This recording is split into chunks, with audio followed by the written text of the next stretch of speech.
दोस्तों, कहानी पसंद आने पर कहानी को एक लाइक और अपना एक प्यारा सा कमेंट जरूर किया करें। चलिए दोस्तों, कहानी शुरू करते हैं। मैं हॉस्पिटल के वेटिंग एरिया में अपने पति के साथ बैठी थी और बेहद परेशान थी। मेरा पति मुझे घूर घूर के देख रहा था। मैंने उस पर एक नज़र डालकर फौरन हटा ली। मुझे वहाँ पर बहुत बेचैनी सी महसूस हो रही थी। जब से मैंने ये सुना था कि इस अस्पताल में गायनेकोलॉजिस्ट एक मेल डॉक्टर है, मैं कैसे किसी मर्द से ऐसा इलाज करवा सकती थी। मैं इसी उलझन का शिकार थी कि ना जाने वो मुझसे कैसे कैसे सवाल करेगा, क्या कहेगा और मैं उसे कैसे जवाब दे पाऊंगी।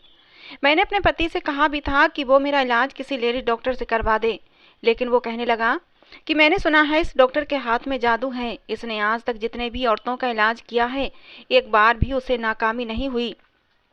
लेकिन मैं तो बहुत परेशान थी। मैं इसी उलझन में उलझी हुई थी कि तभी नर्स वेटिंग रूम में आई और कहने लगी, मिसेज अमन कौन है? मेरा पति कहने लगा, ये मेरी पत्नी है और मैं मिस्टर अमन खत्री हूँ।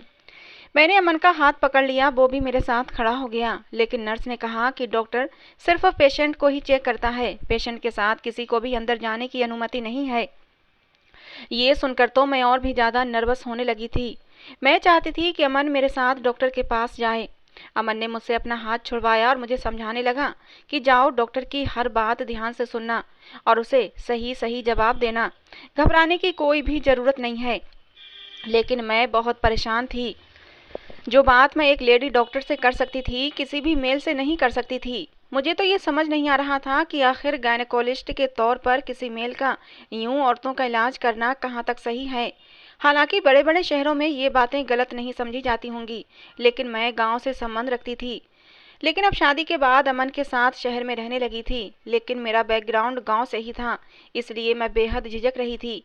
मैं उस नर्स के साथ डॉक्टर के रूम तक पहुंची थी। नर्स मुझे डॉक्टर के रूम के अंदर ले गई। सामने डॉक्टर को देखकर मैं कुछ हैरान सी हुई थी।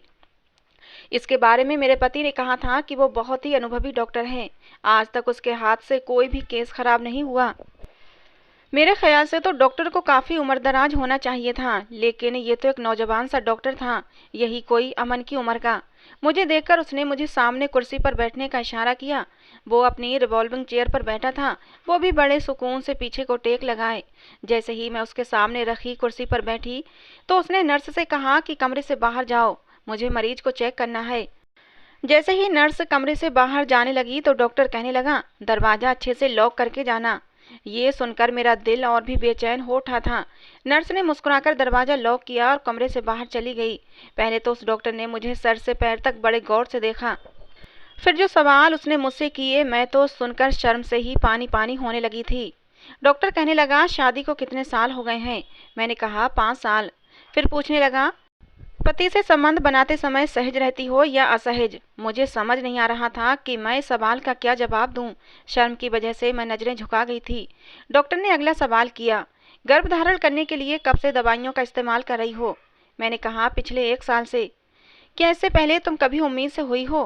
मैंने कहा कि शादी के 1 साल बाद ही मैं उम्मीद से हुई थी, लेकिन मैं उस बच्चे को जन्म नहीं दे पाई थी, क्योंकि वो बच्चा जन्म लेने से पहले ही मैंने जानबूझकर उससे सच छुपाया था। मैं डॉक्टर को नहीं बता सकती थी कि मेरा पहला बच्चा दुनिया में आने से पहले ही कैसे मेरे पेट में मार दिया गया था।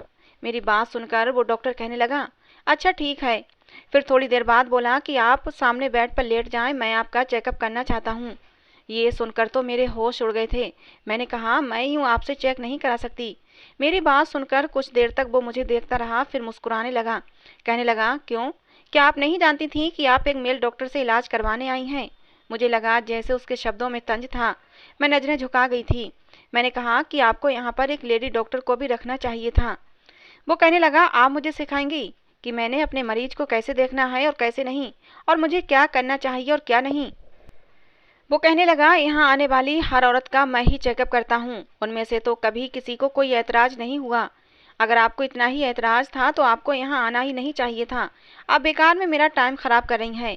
ये कहते ही उस डॉक्टर ने सामने रखी टेबल पर इंटरकॉम की बेल बजाई और वो नर्स कमरे के अंदर आ गई। शायद दरवाजे की चाबी बाहर ही थी, जिससे उसने लॉक खोला था। डॉक्टर ने नर्स से कहा कि इनके हस्बैंड को अंदर बुलाएं। कुछ देर बाद ही अमन नर्स के साथ अंदर आया था। डॉक्टर ने उसे भी सामने कुर्सी पर बैठने का इशारा किया।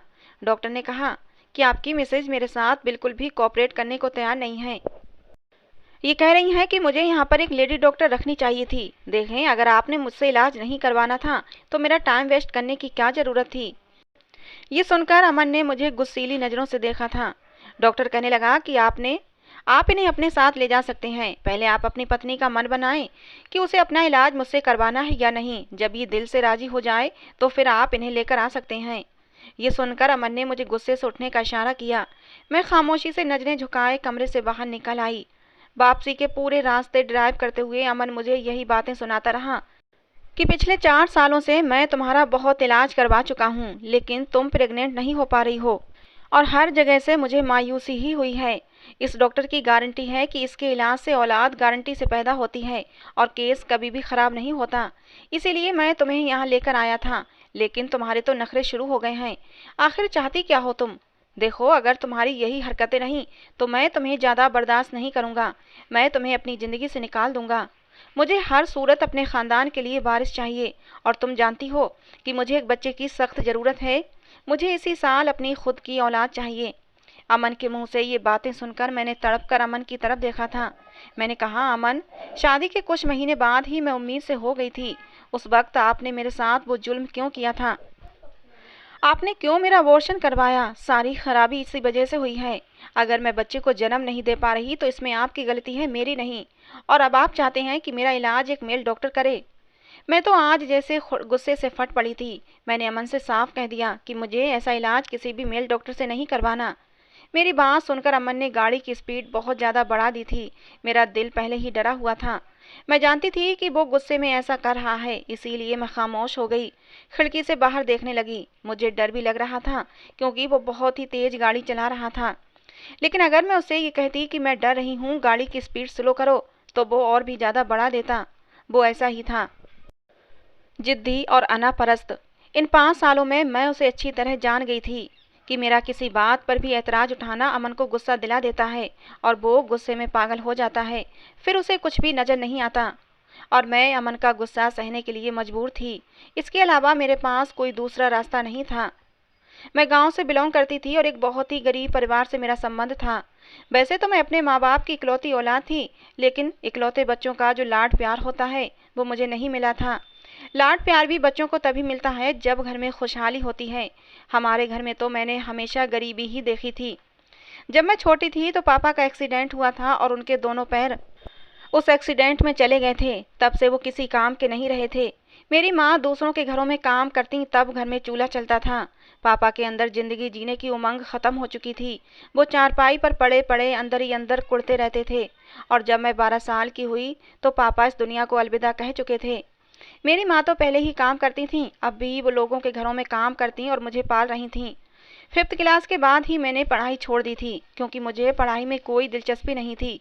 हालांकि मेरी माँ ने एड़ी चोटी का जोर लगा दिया था कि पढ़ लिख कर अपने पैरों पर खड़ी हो जाऊं, लेकिन मेरा मन पढ़ाई में बिल्कुल भी नहीं लगता था। 5th क्लास तक मेरी माँ ने जैसे तैसे करके मुझे पढ़ाया था। घर अपना था इसलिए इतनी ज़्यादा दिक्कत नहीं होती थी। मम्मी को जो भी पैसे मिलते उसमें से बच बचा कर मम्मी मेरी पढ़ाई पर लगा दिया करती थीं। मम्मी मुझे छोटे मोटे स्कूल में एडमिशन करा दिया था। जैसे तैसे करके वो मेरी फीस भी भर देती थीं और आगे भी मुझे पढ़ाना चाहती थीं। वो मुझे समझाती, सौम्या, पढ़ाई के बिना ज़िंदगी कुछ भी नहीं है। मेरी तो जैसी भी है वैसी कट गई, लेकिन मैं तुम्हें खुशहाल ज़िंदगी देना चाहती हूँ। पढ़ लिख जाओगी तो अपने पैरों पर खड़ी हो जाओगी और किसी की मोहताज नहीं रहोगी। लेकिन मैंने कभी भी पढ़ाई पर दिल नहीं लगाया। माँ के काम पर जाने के बाद मैं भी अपनी सहेलियों के साथ घूमने फिरने निकल जाया करती थी। थक हार कर मेरी माँ ने मुझे पढ़ाई के लिए परेशान करना बंद कर दिया क्योंकि वो भी समझ चुकी थी कि अब मैं पढ़ाई नहीं करूँगी। ज़िंदगी यूं ही गुजरने लगी थी और मैं 20 साल की हो चुकी थी। मम्मी की एक सहेली थी जो अब शादी के बाद शहर में रहने लगी थी। मम्मी की सहेली का मायका हमारे ही गांव में था। एक बार जब वो अपने मायके आई तो मम्मी से भी मिलने आई और वो अपने इकलौते बेटे अमन के लिए मुझे पसंद कर गईं। हालांकि मेरी माँ ने उनसे कह दिया था कि हमारे पास देने के लिए कुछ भी नहीं है, लेकिन मम्मी की सहेली को मैं बहुत पसंद आ गई थी और फिर वो कुछ मम्मी का बोझ भी हल्का करना चाहती थीं क्योंकि मम्मी अब बीमार भी रहने लगी थीं। इसलिए आंटी ने अपने बेटे अमन के साथ मेरी शादी कर दी। मेरी अमन की शादी को 5 महीने ही हुए थे कि तभी मेरी माँ इस दुनिया से चली गई। मैं ख्यालों के भंवर से एकदम से चौंक कर निकली थी, क्योंकि गाड़ी घर के सामने बड़ी जोर से ब्रेक लगने पर रुकी थी। मेरा सर सामने डैशबोर्ड से टकराते टकराते बचा था। मेरे उतरने से पहले ही अमन गाड़ी से उतरकर गाड़ी का दरवाज़ा बड़ी जोर से बंद कर चुका था और घर के दरवाजे का ताला खोलने लगा। ये देखकर ही मैं समझ गई थी कि आज फिर मेरी शामत आई है। मुझे तो ये इंसान कोई दिमागी मरीज लगता था। जब से मेरी शादी हुई थी, मुझे ज़िंदगी में कोई खुशी नसीब नहीं हुई थी। मुझे ये बात समझ ही नहीं आती थी कि कब कोई बात इस इंसान के मिजाज के खिलाफ हो जाएगी और ये मेरी ज़िंदगी को नर्क बनाकर रख देगा। जैसे ही मैं घर के अंदर दाखिल हुई, उसने मुझे बाजू से दबोच के पकड़ा और घसीटने के अंदाज से कमरे में ले गया। मुझे बेड पर लाकर पटका और कहने लगा, बहुत ज़्यादा जबान चलानी आ गई है तुम्हें मेरे सामने। तुम जानती हो कि मुझे बहस पसंद नहीं है। ये बात तुम अच्छी तरह जानती हो, फिर भी तुम मुझसे जबान चला रही थी। आज माफ़ कर रहा हूँ, आगे से मेरे साथ तमीज़ के साथ पेश आना। और एक बात मेरी कान खोलकर सुन लो, मैं कल तुम्हें दोबारा उसी डॉक्टर के पास लेकर जाऊँगा और तुम खामोशी से उससे चेकअप करवाओगी। जिस कदर गुस्से से अमन मुझसे कह रहा था, मैं जानती थी कि अगर मैंने उसकी बात से इनकार किया तो वो मेरे मुंह पर थप्पड़ों की बारिश भी कर देगा। वो ऐसा ही था, जिद्दी और जुनूनी। गुस्से में उसे कुछ भी दिखाई नहीं देता था। इसीलिए मैंने भी अपनी ज़बान बंद कर ली और कुछ भी नहीं कहा। अगले दिन वो मुझे उसी डॉक्टर के पास दोबारा ले गया। जब मैं उस डॉक्टर के कमरे में गई तो मुझे देखकर वो तंजिया मुस्कुराया था। फिर कहने लगा, बेड पर लेट जाओ। मैंने इस बार कुछ भी नहीं कहा और खामोशी से लेट गई। उसके बाद उसने कमरे की लाइट बंद की तो मेरे होश उड़ गए थे। मैं सोचने लगी, ये कौन सा चेकअप था जो लाइट बंद करके मेरे साथ करना चाह रहा था। मैंने कहा कि आपने लाइट बंद क्यों कर दी? वो कहने लगा, मेरे इलाज का यही तरीका है। ये कहकर डॉक्टर मेरे करीब आ गया। उस कमरे में हल्की हल्की सी रोशनी थी, वो भी शायद खिड़की से आ रही थी। मेरा दिल बुरी तरह से घबरा रहा था और मेरे दिल की धड़कनें बहुत तेज थीं। अब वो मेरे बहुत करीब आ चुका था। और फिर उसके बाद जब मेरी शादी अमन से हुई, वो दोनों माँ बेटा ही थे। अमन का ना कोई भाई था ना बहन। उसके पापा भी जिंदा नहीं थे। मेरी सास बहुत अच्छी थी, लेकिन अमन का रवैया मेरे साथ ऐसा था कि कभी आग तो कभी पानी। उसके मिजाज से मैं परेशान होकर रह गई थी। कभी कभी तो मेरी बड़ी से बड़ी बात को भी नज़रअंदाज कर जाता और कभी कभी जरा सी बात पर भी लड़ने झगड़ने लगता था। जब तक मेरी सास जिंदा थी, वो अमन से मेरी खातिर लड़ जाती थीं। कहती थीं, तुम क्यों उस बेचारी के पीछे पड़े रहते हो? वो तो तुम्हारे सामने उफ भी नहीं करती। खुद में थोड़ा सा बदलाव लाओ। अब तुम शादीशुदा हो। हर वक्त का गुस्सा और झगड़ा अच्छी बात नहीं होती। शादी को 1 महीना गुजरा था और 1 महीने में ही मैं अमन से तंग आ चुकी थी। इस 1 महीने के अरसे में कई बार मैंने विनती कर करके रोते हुए अमन को मनाया था। जरा सी बात पर वो नाराज हो जाता और जब तक मैं उसके सामने रोते हुए हाथ जोड़कर माफिया नहीं मांगती, वो बिल्कुल भी नहीं मानता था। 1-2 बार वो मुझ पर हाथ भी उठा चुका था। छोटी छोटी बातों पर ही वो इतना ज़्यादा गुस्सा हो जाता कि मेरे ऊपर हाथ उठा देता था। कभी कहता कि तुम शर्ट को सही तरीके से प्रेस नहीं करती हो, कभी कहता कि तुम चाय अच्छी नहीं बनाती हो। हालांकि मैं अपनी तरफ से पूरी कोशिश करती थी कि जैसा उसे पसंद है मैं वैसा ही काम करूं, लेकिन वो किसी तरह से भी राजी नहीं होता था। शादी के कुछ महीने बाद ही जब पहली बार मैं उम्मीद से हुई, तो जो हाल मेरा अमन ने किया था, सुनने वालों की शायद आत्मा कांप उठे। उन दिनों जब मैं उम्मीद से हुई तो मेरी तबीयत सुस्त थी, इसलिए मेरी सास मुझे करीबी क्लिनिक पर ले गई थी। मेरे डॉक्टर ने मेरे 1-2 टेस्ट करवाए और ये खुशखबरी सुना दी कि मैं उम्मीद से हूँ। मैं भी ये खबर सुनकर बहुत खुश हो गई थी कि हो सकता है जब ये खबर अमन को मालूम हो तो वो सुधर जाए और मेरा ख्याल रखने लगे। लेकिन ये मेरी गलतफहमी थी। जैसे ही मेरी सास ने अमन को यह खबर सुनाई तो एकदम ही वो गुमसुम सा हो गया था और आंखें गुस्से से लाल होने लगी थीं। मुझे लग रहा था जैसे वो अपने आप में गुस्सा बर्दाश्त कर रहा है, अंदर ही अंदर गुस्से को पी रहा है, क्योंकि उसने अपनी दोनों मुट्ठियां भींच ली थीं। ये देखकर मैं बुरी तरह से डर गई थी। मुझे समझ नहीं आ रहा था कि उसे ये खबर सुनकर गुस्सा क्यों आया है। ये तो खुशी की बात थी। रात को जब मैं कमरे में आई तो वो सिगरेट पी रहा था। पूरा कमरा धुएं से भरा पड़ा था। जब मैंने सामने टेबल पर देखा तो एस्ट्रे सिगरेट के बुझे हुए टुकड़ों से भरी पड़ी थी। उसने मुझे कमरे में आते हुए देखा तो कहने लगा कि हमारी शादी को अभी कुछ ही महीने हुए हैं और तुम्हें बच्चा पैदा करने का भी शौक पैदा हो गया। गांव की गवार अनपढ़ जाहिल औरत, कुछ तो जिंदगी एंजॉय करने का तरीका सीखो। अभी से बच्चों की जिम्मेदारियों में मुझे नहीं बंधना। अमन के मुंह से ये शब्द सुनकर मैं हैरान सी रह गई थी। मैंने कहा, अमन, ये तो भगवान की देन है और भगवान की मर्जी से होता है। मेरे चाहने ना चाहने से नहीं हो सकता। मेरी बात सुनकर अमन कहने लगा, लेकिन मेरी औलाद मेरे कहने से ही पैदा होगी, भगवान की मर्जी नहीं चलेगी। जब मैं चाहूँगा तब वो दुनिया में आएगी और जब मैं नहीं चाहूँगा तो कोई भी उसे इस दुनिया में नहीं ला सकता।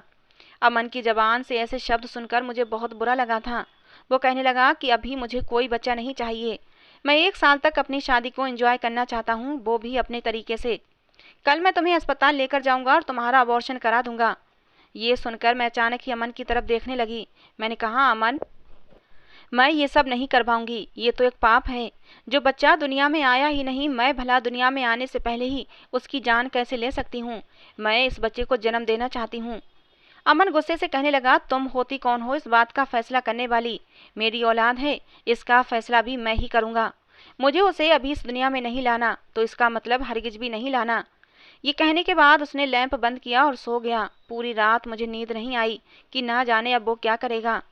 सुबह अमन के उठने से पहले ही मैं उठकर कमरे से बाहर निकल गई और मैंने सारी बात अपनी सास को बता दी। अमन जब कमरे से बाहर आया और मुझे अस्पताल ले जाने के लिए कहा तो मेरी सास कहने लगी कि अमन, वो कहीं नहीं जाएगी और खबरदार जो तुमने बच्चे को ख़त्म करने के बारे में सोचा भी तो। अमन ने मुझे गुस्सीली नज़रों से देखा। मैं सहमकर अपनी सास के पीछे छुप गई। वो गुस्से से घूरता हुआ बाहर चला गया। 2 दिन तक वो घर नहीं आया था। अब मुझे अमन की चिंता सताने लगी थी, क्योंकि गुस्से में वो अंधा हो जाता था और कुछ भी कर गुजरता था। मेरी सास मुझसे तो कुछ नहीं कह रही थी, लेकिन वो भी चिंतित लग रही थीं। 2 दिन बाद अमन आया, तब भी उसकी आंखें गुस्से से लाल थीं। मैंने खाना रखा तो उसने प्लेट उठाकर ज़मीन पर फेंक दी।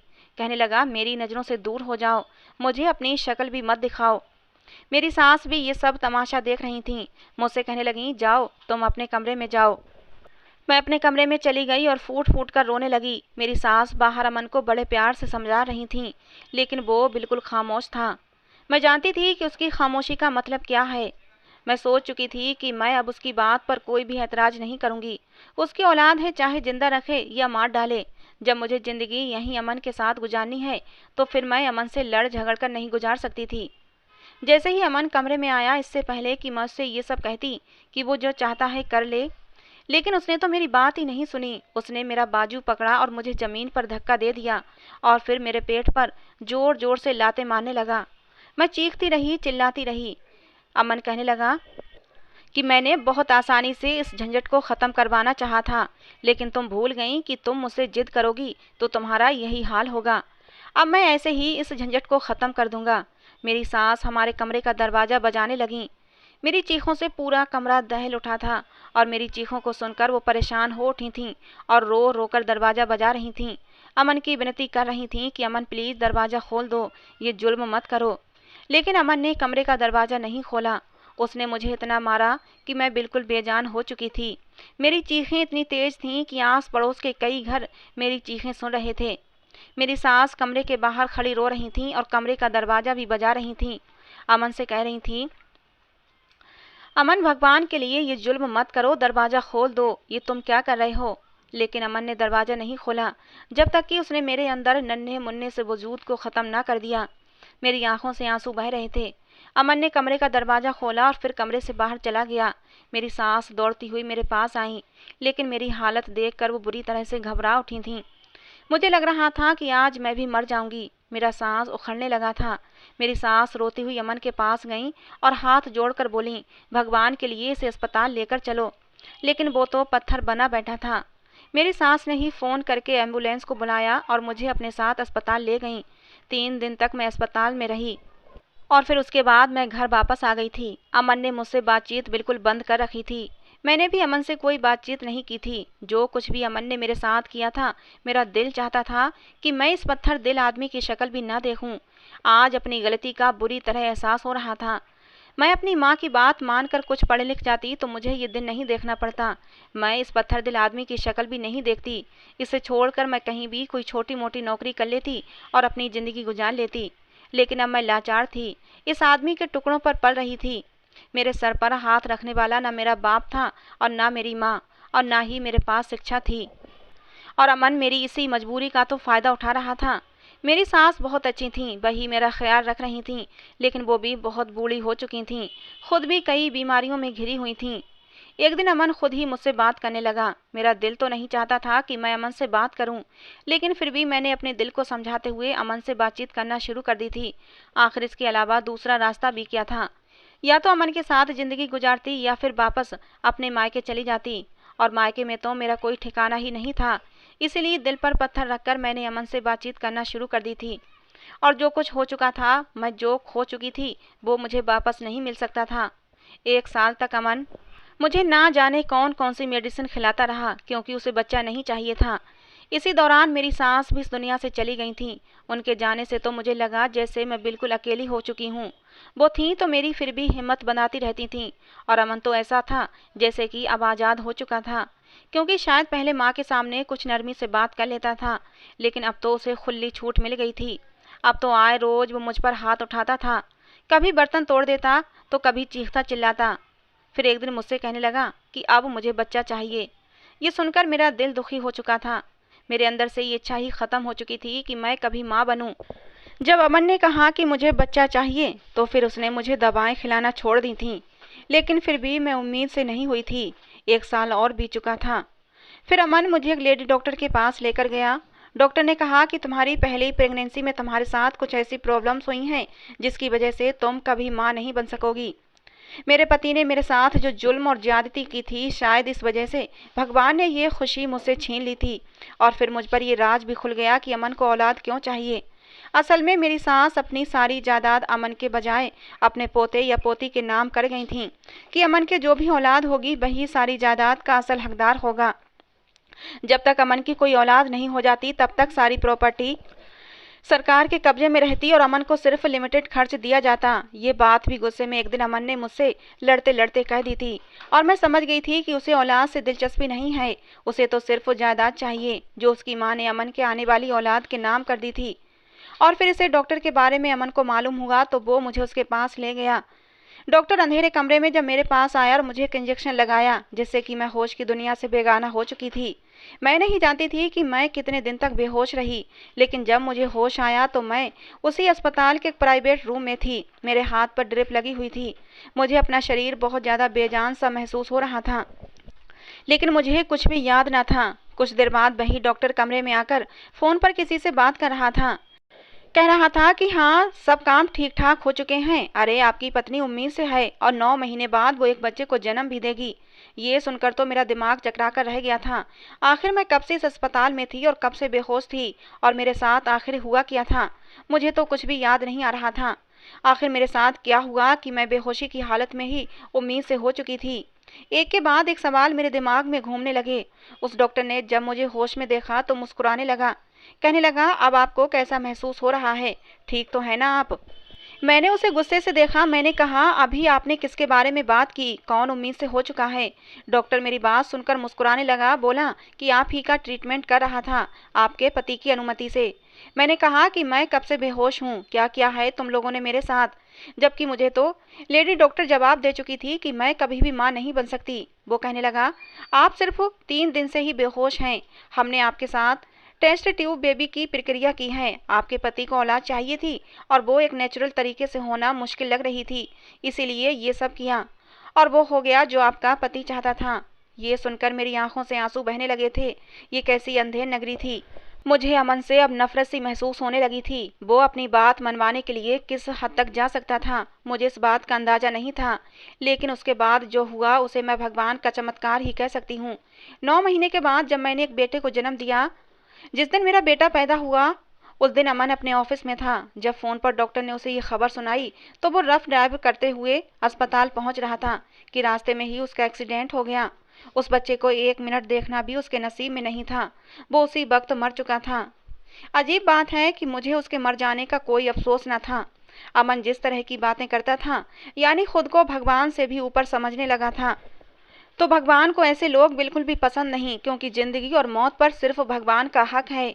ऐसे ही कुछ दावे अमन भी कर रहा था कि वो जब चाहे अपने बच्चे को दुनिया में ला सकता है और जब चाहे उसे मार सकता है। लेकिन वो ये नहीं जानता था कि इंसानों से बढ़कर जो है वो भगवान है। उसकी मर्जी के बिना एक पत्ता भी नहीं हिल सकता। मैंने अपने बेटे को कसकर अपने सीने से लगा लिया था। अमन की बॉडी को घर लाया गया और उसका अंतिम संस्कार भी किया गया।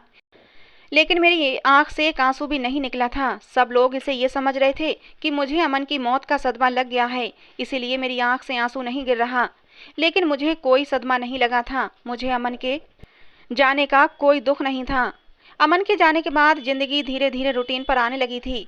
मैं भी अपने बच्चे की परवरिश में दिलो जान से लग चुकी थी। मेरी सास ने मरने से पहले सारी प्रॉपर्टी अपने पोते या पोती के नाम कर रखी थी, जो अब कानूनी तौर से मेरे पास आ चुकी थी। और इतनी प्रॉपर्टी थी कि मैं जिंदगी भर भी बैठकर खाती तो आराम से मेरी जिंदगी कट सकती थी। मैंने अब अपने बेटे को ही अपने जीने का मकसद बना लिया था। तो दोस्तों, ये थी हमारी कहानी। आपको कैसी लगी? पसंद आई हो तो प्लीज़ लाइक करना। रोज़ एक नई कहानी सुनने के लिए हमारे चैनल को भी सब्सक्राइब करना। कहानी को अंत तक सुनने के लिए आप लोगों का बहुत बहुत धन्यवाद दोस्तों। मिलते हैं अगली किसी नई कहानी के साथ।